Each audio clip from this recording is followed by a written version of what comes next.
Hello दोस्तों, हमेशा की तरह हम अपनी वीडियो लेके आ चुके हैं। वैसे तुम्हें ऐसा कहना चाहिए कि हमेशा की तरह हम अपनी वीडियो लेट लेकर आ चुके हैं। तुम्हें नहीं लगता? अब छोड़ो यार इस बात को, है ना। तो दोस्तों, आज की हम इस वीडियो में बात करेंगे जियोवानी की स्टोरी पार्ट 3 पे। दोस्तों, जिसने पहले के 2 पार्ट नहीं देखे वो जल्दी से जाके देखो, डिस्क्रिप्शन में लिंक है। और दोस्तों, आज की वीडियो की स्टार्टिंग करते हैं जल्दी से जल्दी। तो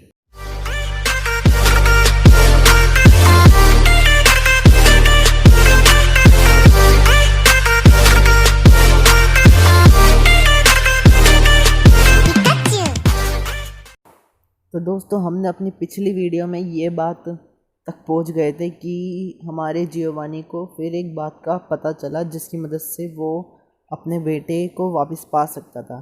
तो दोस्तों, वो असलियत में चीज़ क्या थी? वो था डिओक्सिस। असलियत में दोस्तों, स्पेस से एक बार एक म्यूटेरॉइड हॉइन रीजन में आके गिरा और वो म्यूटेरॉइड के अंदर की साइकिक पावर इतनी ताकतवर थी कि क्या बोले। फिर हॉइन के कुछ साइंटिस्ट लोगों ने उसको मोस्ट डीप स्पेस सेंटर लेके गए और उधर उसके ऊपर थोड़े एक्सपेरिमेंट करे। तब उन्हें पता चला कि इसके अंदर एक अजीब तरीके का पोकेमोन है और वो था डिओक्सिस।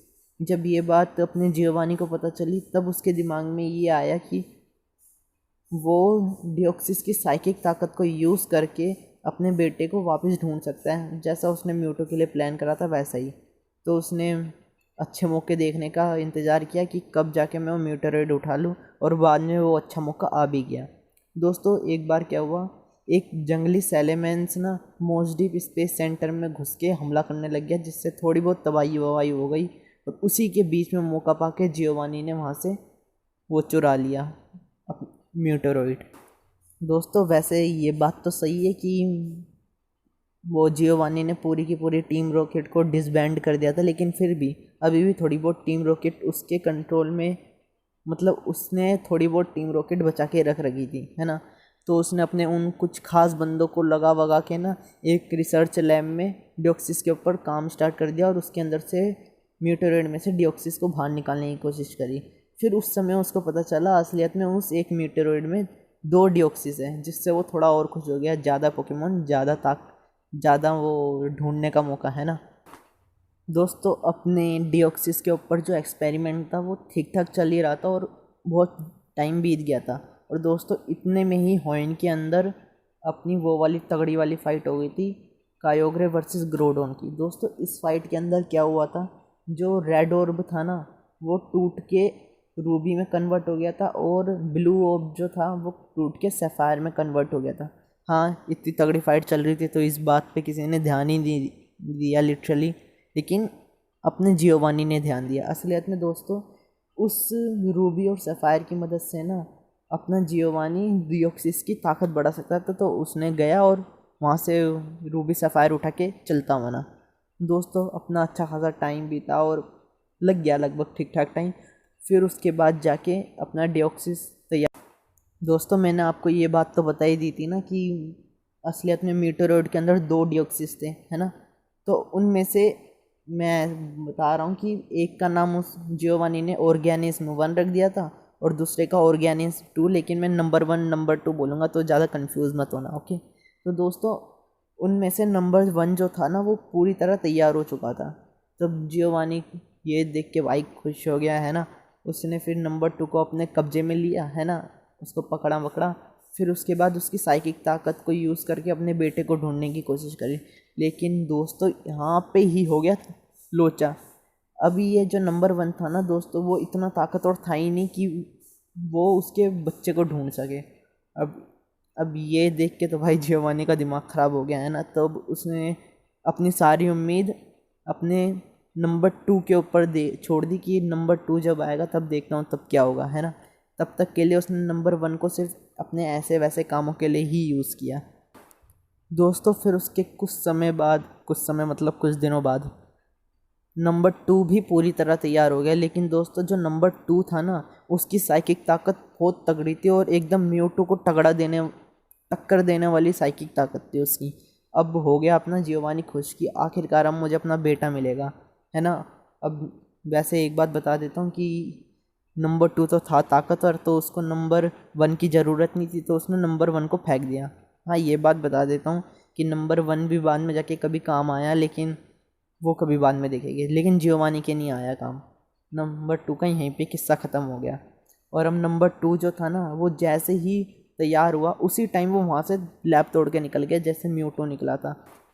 दोस्तों, अपना जो ये नंबर 2 है ना, ये लैब तोड़ के सीधा जाते जाते ऑरेंज आइलैंड्स पे आ गया। और ऑरेंज आइलैंड्स में इसकी किस्मत देखो कि इसकी मुलाकात किससे हुई, अपने ट्रेनर रेड से। अब दोस्तों, यहाँ पे जो ये ना डियोक्सिस और रेड, यहाँ पे इन दोनों की तगड़ी फाइट हुई एक। और दोस्तों, ये फाइट इतनी मस्ती थी क्या बोलूं। वैसे भी ये बता देता हूँ कि इस फाइट के बाद जो अपना रेड था ना, उसके सारे पोकेमोनों की हालत हो गई थी एकदम मरने वाली, और वो खुद एकदम हो गया था बेहोश। और अपना सामने जो डियोक्सिस था, वो भी इतना चोट वोट लग गई थी कि वो भी लड़ पाने के एकदम काबिल रहा ही नहीं था, है ना। तो इस वजह से डियोक्सिस वहाँ से भाग गया और बर्थ आइलैंड पे चले गया। और दूसरी तरफ रेड, वो तो बेहोश ही पड़ा था भाई। तो दोस्तों, वो अपना डियोक्सिस बर्थ आइलैंड पे चले गया। बर्थ आइलैंड एक ऐसी जगह है दोस्तों जहाँ पे डियोक्सिस की हीलिंग पावर ना सबसे ज़्यादा तगड़ी होती है, तो इसलिए वो वहीं गया। दोस्तों, बर्थ आइलैंड पे जाके ना डियोक्सिस ने अपना रेस्ट फॉर्म लिया। दोस्तों, रेस्ट फॉर्म एक ऐसा फॉर्म है जिसके अंदर उसकी हीलिंग पावर सबसे ज़्यादा तगड़ी होती है, लेकिन फिर वो कर नहीं पाता उस फॉर्म के अंदर। और किस्मत देखो भाई डियोक्सिस की, उसी समय जियोवानी वहाँ पे आ गया। अब जियोवानी ने देखा भाई डियोक्सिस तो एकदम अच्छा खासा कमज़ोर है, तो चलो फ़ायदा उठा और उसने उसको पकड़ने की कोशिश करी, और थोड़ी देर बाद आराम से पकड़ भी लिया, क्योंकि डियोक्सिस यार बहुत ज़्यादा थक गया था रेड से बैटल करने के बाद। दोस्तों, अपना जियोवानी ने डियोक्सिस को पकड़ा और वो अपने साथ ले गया। मैं आपको एक बात बताता हूँ कि उस समय ना जियोवानी के पास एक बहुत तगड़ी, जैसे निक फ्यूरी का ट्राई कैरियर है ना, उतने साइज़ की ही एक तगड़ी वाली शिप थी, और उसी में ही ले गया। और फिर वहाँ जाके उसने मशीन वशीन जो वो भी लगा लगा के, है ना, डियोक्सिस की साइकिक ताकत से अपने बेटे को ढूंढने की कोशिश करी। और उस समय उसने अपने बेटे की शक्ल देखी पहली बार, जो था सिल्वर। और उसने देखा कि वो उस समय विरेडियन फॉरेस्ट में। अब ये देखा तो उसने फुल स्पीड में शिप भगाई विरेडियन फॉरेस्ट की तरफ।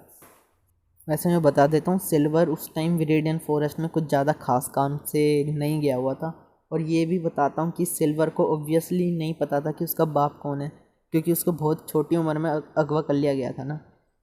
तो दोस्तों, वो जो था अपना जियोवानी, वो शिप लेके गया विरेडियन फॉरेस्ट में, और अपने कुछ बंदों को भेजा, जाओ मेरे लिए वो सिल्वर को मेरे लिए लेकर आओ, है ना। तब फिर बंदे गए, और सिल्वर ने ऑब्वियसली मना किया, क्योंकि वो सिल्वर अपने हीरो लोगों की साइड में था, और विलन की टीम के पास क्यों जाएगा, है ना। लेकिन अपने टीम रॉकेट के बंदों ने उसको बेहोश किया और उठा के लिया है। दोस्तों, फिर सिल्वर को एकदम अच्छे खासे टीम रॉकेट के कपड़े तो नहीं, लेकिन एक राजा महाराजाओं के राजकुमार वाले कपड़े पहना के बिठाया, और फिर जियोवानी उधर आया। और उस टाइम जब सिल्वर को होश आया, तब उसने देखा कि उसके सामने टीम रॉकेट का बॉस बैठा है। फिर उस टाइम ना दोस्तों, जियोवानी ने सिल्वर को गले लगा लिया और बोला कि भाई मैं तेरा बाप हूँ। और ये सुन के भाई सिल्वर के जो दिमाग में जो हरकत हुई ना, वो क्या बोलूँ, क्योंकि उसने कभी सोचा नहीं था कि उसका बाप एक इतना बड़ा क्रिमिनल होगा। तो उसने तो पहले ही इनकार कर दिया, भाई तू मेरा बाप नहीं हो सकता, निकल ले इधर पहली फुर्सत में। लेकिन क्या कर सकते हैं यार, यही होना था। अब कोई भी ऑब्वियसली दिखेगा कि उसका बाप इस तरह का है, तो कौन यकीन कर लेगा। दोस्तों, उसी टाइम क्या हुआ, जो शिप थी ना, शिप पे एक बहुत तगड़ा वाला हमला हुआ, और पूरी शिप का बैलेंस बिगड़ गया। तो फिर भाई जियोवानी तो लीडर है, बंदे को जाना पड़ा देखने क्या हो रहा है, और उसने सिल्वर को उस कमरे में बंद कर दिया। फिर जाके उसने छत पे देखा, तो क्या देखा, वहाँ पे रेड और म्यूटू खड़े थे। क्या मतलब, रेड और म्यूटू? अब ये कहाँ से आ गए भाई? मतलब रेड म्यूटू के साथ क्या करा था? म्यूटू को तो ब्लेन के पास होना चाहिए था ना।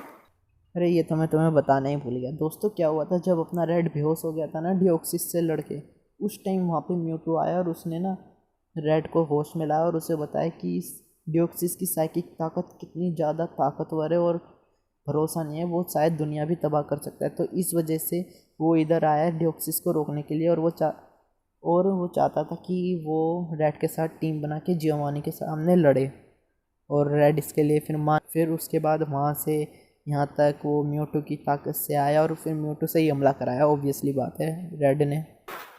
ओ फिर तो ठीक है। हाँ तो दोस्तों हम कहाँ थे, हाँ तो दोस्तों फिर इसके बाद हुई अपनी सबसे तगड़ी वाली battle start, red versus Giovanni, जिसके अंदर जियोवानी के पास था डिओक्सिस और रेड के पास था म्यूटू। और दोस्तों ये फाइट एकदम तगड़ी गई। पहले म्यूटू थोड़ा पिट रहा था, लेकिन फिर बाद में म्यूटू ने भी धोया और फिर धोड़म धोम हो के यह हालत हो गई कि जो दोनों ही पोकेमोन की हालत इतनी बुरी हो गई कि दोनों लगभग अटैक करने के काबिल ही नहीं रहे और बहुत ज़्यादा थक गए। और दोस्तों फिर इस तगड़ी बैटल के बाद अपनी शिप की जो हालत थी ना जिस पे वो लड़ रहे थे, वो हो गई एकदम क्रैश होने वाली। अब शिप एकदम क्रैश होने वाली थी ये। और दोस्तों उसी टाइम क्या हुआ, जियोवानी ने डिओक्सिस के ऊपर से अपना कंट्रोल खो दिया और असलियत में जो डिओक्सिस था वो अच्छा बंदा था। और फिर उसने रेड की टीम ज्वाइन कर ली और फिर रेड डिओक्सिस म्यूटू वहाँ से निकल गए और फिर जियोवानी भागा अपने बेटे के पास उसको लेने के लिए, सिल्वर के पास जो अभी कमरे में बंद है।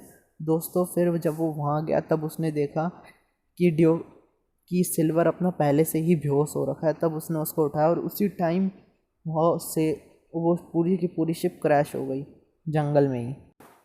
दोस्तों जियोवानी ने देखा कि उसके चारों तरफ आग ही आग लग रखी है और उसके पास कुछ है नहीं करने के लिए, वो सिल्वर को बचा नहीं सकता। तब दोस्तों उस टाइम हुआ एकदम हीरो वाला मूवमेंट। जियोवानी ने अपने एक हाथ में सिल्वर को ऊपर उठाया और आग की लपटों से होता हुआ वो आग से बाहर निकला और सिल्वर को एक खरोच भी आने नहीं दी। हाँ लेकिन ये बात है कि सिल्वर अभी भी बेहोश ही पड़ा है ना। तो दोस्तों वो जाते जाते विरेडियन फॉरेस्ट में एक ऐसी जगह गया जहाँ पे एक छोटी सी कुटिया में गया जहाँ पे वो सुरक्षित सिल्वर को बैठा सके। दोस्तों असलियत में हम ये बात जानते कि जियोवानी अपने विरेडियन फॉरेस्ट का ही था, तो वो उसके बचपन में वहीं खेलने आता था और वही जगह थी। दोस्तों जियोवानी वहाँ आया और उसने सिल्वर को वहाँ लेटाया और सिल्वर अभी भी बेहोश ही था। दोस्तों अब जियोवानी और सिल्वर खतरे से बहुत ज़्यादा ही दूर थे और अब खतरा किसी चीज़ का था नहीं। तब जियोवानी ने सोचा कि अगर मैं इधर ही इंतज़ार करूँगा और फिर ये सिल्वर होश में आएगा तब वो उसको एज अ फादर एक्सेप्ट नहीं करेगा, है ना।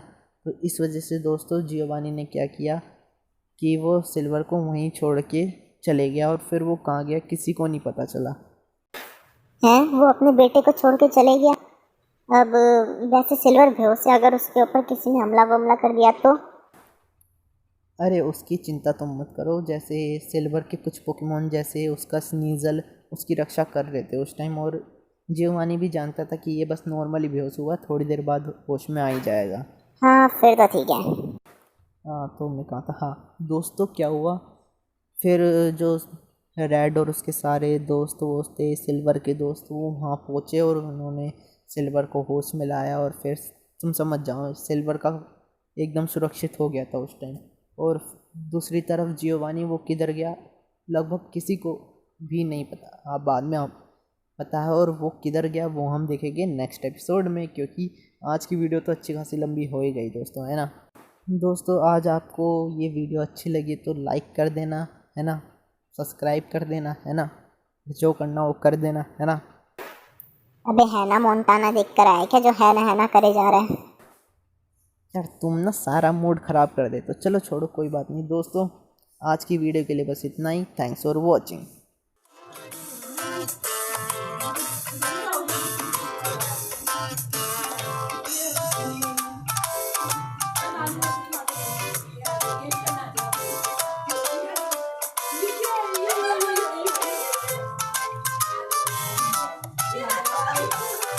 Happy birthday.